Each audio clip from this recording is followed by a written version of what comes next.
Durant 10 jours, en octobre 2014, 950 lycéens et lycéennes ont été sensibilisés à l'égalité femmes-hommes. C'est la région Rhône-Alpes qui a commandité cette opération exceptionnelle et cette égalité qui l'a portée. Égalité.fr, c'est une galaxie numérique, une plateforme qui produit une encyclopédie entièrement digitale consacrée aux femmes et à leur histoire. C'est aussi la Panthéon, qui est un site participatif destiné à honorer les femmes exceptionnelles, ainsi que des dizaines d'autres projets qui, grâce aux nouvelles technologies, vont faire progresser l'égalité. La région Rhône-Alpes vous accueille aujourd'hui dans le cadre de la quinzaine de l'égalité. Cette année, le thème principal de la quinzaine, c'est l'avenir a-t-il un sexe ? Et pour cette question de l'avenir, on a souhaité avoir une action particulière à destination des lycéens et des apprentis. Mon nom est Guillaume Tania, je suis journaliste et réalisé des documentaires.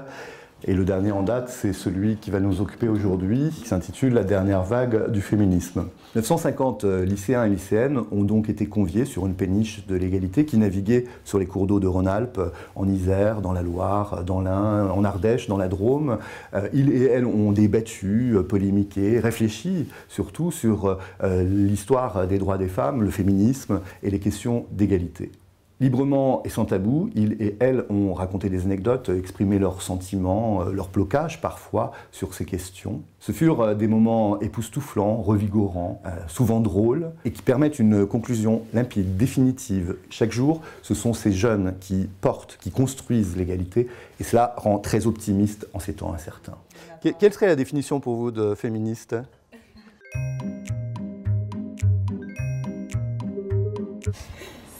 C'est se battre pour l'égalité à la femme-homme. Tout à fait. Le droit des femmes. Non, mais je sais même pas si c'est vrai. Mais c'est pas grave, c'est pas grave. C'est pas qui veut que ce soit la femme, non. Non. Voilà. C'est prôner l'égalité sans tomber dans le sexisme. C'est des gens qui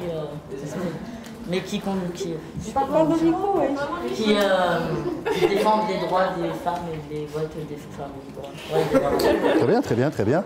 Donc le féminisme, c'est ça, c'est l'idée qu'il y a des femmes, au départ, des hommes aussi, qui se sont battus à travers les siècles pour qu'on répare une injustice qui était que les femmes n'avaient pas les mêmes droits. Seule, face à l'hostilité des députés de droite, elle monte à la tribune. Je voudrais tout d'abord vous faire partager une conviction de femme. Je m'excuse de le faire devant cette assemblée presque exclusivement composée d'hommes. Aucune femme ne recourt de gaieté de cœur à l'avortement. Il suffit d'écouter les femmes. C'est toujours un drame, cela restera toujours un drame. C'est la gauche qui applaudit, ses ennemis sont dans son propre camp.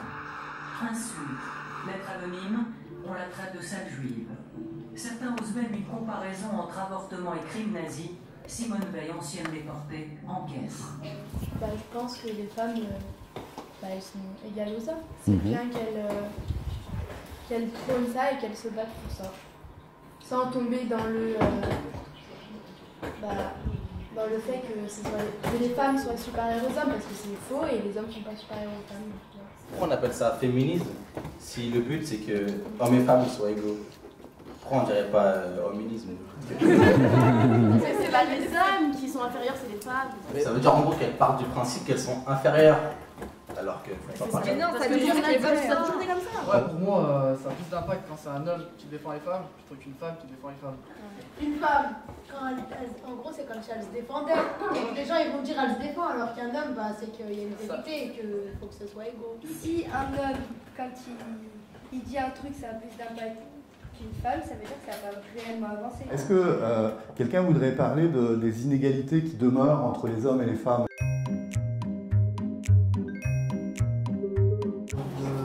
Des droits de garde, le salaire, et voilà, etc. Moi, quand je suis avec des filles ou avec d'autres mecs, je perçois pas une inégalité directement. De partout, je vois une femme qui est en dessous de l'homme tout le temps. Mais c'est toi, tu fais. Elle? Ils ont tous les mêmes droits que nous. Vous pensez? Non. Ils n'ont pas le salaire. Tout à fait. La femme, elle a moins de possibilités de trouver un travail que l'homme. La femme, elle va plus galérer que l'homme. Alors aujourd'hui, on aura beaucoup plus d'hommes cadres, par exemple, que de femmes. Dès qu'il y a besoin de mettre des responsabilités, on aura plus confiance en un homme en général qu'à une femme. D'ailleurs, moi, elle travaille plus que les gens qui sont dans son école, elle fait plus d'heures et elle est toujours payée moins. Pourtant, elle bosse plus. Visiblement, il y a certains patrons qui pensent que les femmes sont moins aptes à travailler aussi efficacement que les hommes. Moi, je fais du foot. Et quand je vois le salaire d'une femme qui fait du foot et qui est un professionnel, et quand je vois le salaire d'un homme qui est un professionnel, et ben il y a une grosse différence. Et j'ai jamais compris pourquoi d'ailleurs. Parce qu'il y a des femmes qui sont autant plus fortes que des hommes. C'est pas normal que par exemple un homme et une femme fassent les mêmes études et les mêmes capacités, les mêmes qualités et au final ne soient pas rémunérés de la même manière. Moi je pense que pour l'instant on va laisser ça comme ça. Pas un peu qu'il est fait mais c'est un peu trop non. Est-ce que vous êtes d'accord avec lui? Ouais. Je regagnais 1800, moi je gagnais 1500. Tu vas nous expliquer pourquoi il pense normal que les femmes soient moins payées que les hommes. Bah parce que c'est l'homme. C'est l'homme qui achète la maison, il achète toutes les voitures. C'est qui tu surveilles les enfants? C'est qui ta maison? C'est qui tu plains des enfants? C'est qui? C'est la femme ou l'homme? C'est la femme. Donc déjà nous devrions être payés 2 fois plus. Quand tu feras ce qu'elle fait la femme, Et ouais, tu quand t'es qui? C'est moi une femme qui a la Est-ce que les hommes peuvent faire des tâches domestiques, des tâches ménagères? Oui, bien sûr. Ouais, et vous en faites? Des fois. Qu'est-ce que vous faites? Je sais pas, je mets la vaisselle dans la vaisselle. Moi personnellement, mon père fait autant le ménage que ma mère, il s'en occupe autant de nous, il fait autant les courses, donc personnellement je dis moi On fait plein de choses. Quoi on s'occupe du jardin, on fait des choses à côté, on fait du sport aussi. Et donc les filles, vous faites rien à côté?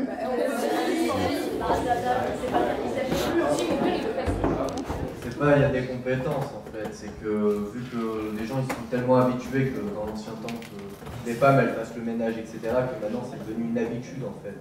C'est comme ça. Ah, je suis pas d'accord, c'est pas sans rôle, ils doivent se partager les ménages. C'est pas. Dans notre société, on dit ouais, la femme c'est son rôle de faire le ménage, mais. Je trouve pas que les tâches domestiques, ça fait en conditionnement que les parents font à la maison, c'est pas non plus tant à cause de l'école, tout ça. Dans certaines religions, des femmes vont être plus conditionnées à rester à la maison à cause de certaines choses, alors que dans d'autres religions ou même... Ça n'a rien à voir avec la religion, Ça n'a pas grand chose à voir avec la religion, c'est surtout dans la coutume en fait, c'est plutôt dans la coutume. Et en plus elle a raison, c'est pas que dans l'islam, hein, parce que dans les pays asiatiques, normalement quand l'homme rentre à la maison, bah, il a rien à faire et le repas est prêt, la femme doit rien dire, c'est lui qui est responsable de l'éducation des enfants, tout ça. Ce qui est triste avec les femmes, c'est ce qu'elles disent de notre société.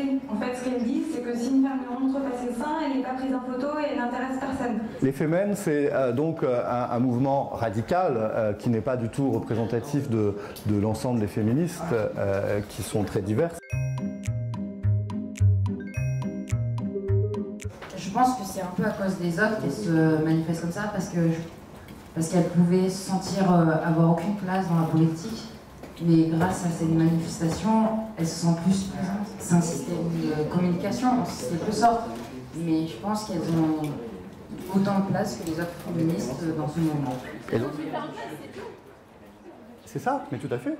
Leur but, c'est de faire le buzz, d'interpeller sur les questions du féminisme. À force de faire ça tout le temps, on est juste dans un spectacle et les gens, ils regardent ça juste pour regarder. Ils n'entendent pas le message, ils ne voient pas ce que ça veut dire et du coup, ça tombe dans une caricature de la femme, je trouve.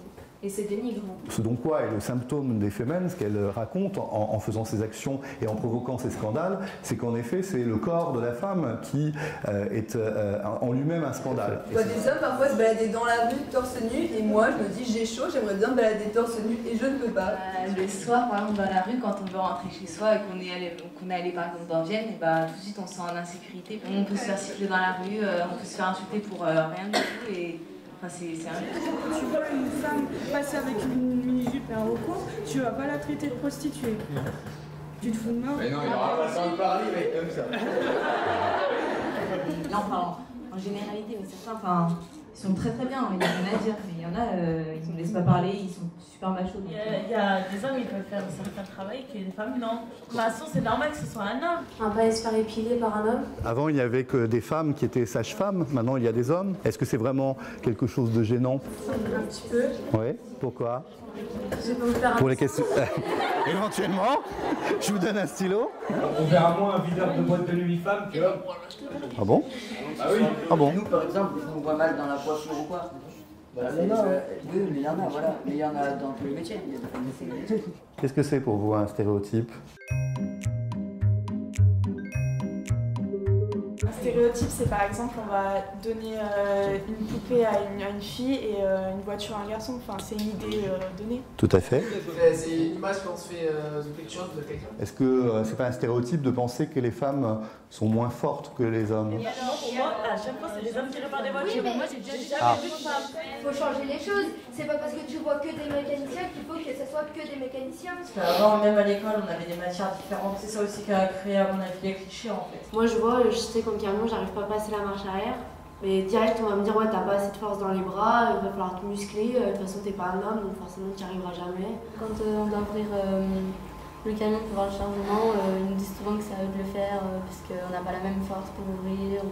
Et alors, qu'est-ce que vous faites? Vous leur laissez ouvrir ou vous ouvrez vous-même? Bah, on ouvre nous-mêmes pour leur montrer qu'on est capable. J'ai fait du rugby pendant 2 ans dans une équipe de garçons.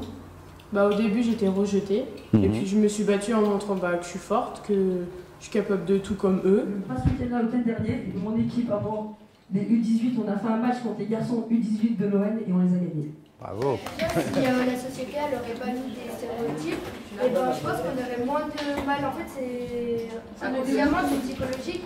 Si moi personnellement, si je vais choisir un métier, je vais pas aller dans la maçonnerie parce que pour moi c'est pas possible, c'est un métier d'homme. Et c'est en fait c'est tout psychologiquement. C'est comme ça. Une pub pour une dinette par exemple, et ben ça va être une fille qui va être dedans, la dinette elle va être rose. Une pub avec un action man, ça va être un garçon. Un reportage à l'étranger, par exemple. Ça va être la guerre, ça va être un homme. Ça va être les sujets domestiques, ça va être une femme. C'est comme quand un bébé est né, pourquoi un garçon on va lui mettre la couleur bleue et une fille on va lui mettre la couleur rose? Quand on est enfant, on sait pas ce qu'on veut. On peut nous donner n'importe quoi et on jouera avec. En même temps, ça peut autant aimer les modèles de voitures qu'un homme. Moi, j'ai des sacs à main, des trucs comme ça.